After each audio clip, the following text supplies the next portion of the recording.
right, let's look at questions 5 through 7. All right, so on 5 it says, given that line segment MQ is parallel to line segment OP. So you know that this line segment, which is also this line that extends through it, which I'm going to extend it just to make it a little easier to see some things, is parallel to this line segment here, which I'm going to extend the line out from that segment just a little bit to see some things a little bit easier. You know that they're parallel. Okay, so we're going to start with that as our first statement, and that is because it's given. And you can see that we're trying to prove triangle MQN. So MQN is congruent, is similar to, triangle OPN. So MQN to OPN. All right. So we know there's 3 ways to prove similar triangles. We've got side, side, side. We've got side, side, and we have angle, angle.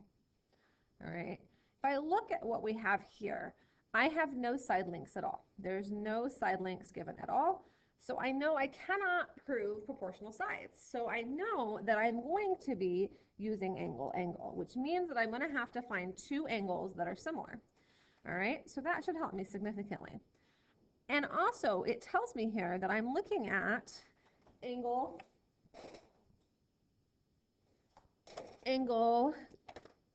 QMN. So I'm looking at this angle. So I'm going to mark that right there. That's the angle they're talking about. And they're saying that it is congruent to angle OPN. That's this one right here. They're saying those 2 are congruent. And so I'm seeing, how did they know that? So if I look at my 2 parallel lines right here and right here, okay, these are my 2 parallel line segments, and I'm extending them out to make them lines just to make it a little bit more like the notes here. If you look at my notes, I have several different parallel lines here that I could be looking at. And I'm going to turn this paper sideways to make it look more like my notes.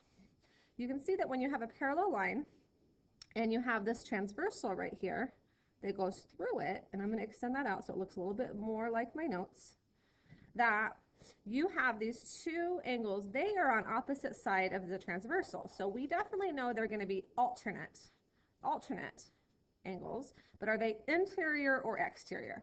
So when you're talking about interior versus exterior, you're looking at the parallel lines. Are they on the inside of the parallel lines or the outside? Well, you can see that they are on the inside. So these are alternate interior angles.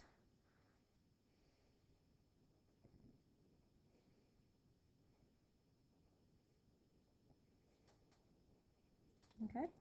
So then I know that there's going to be another pair of angles that are going to be similar because I've determined that I'm going to have to use angle, angle.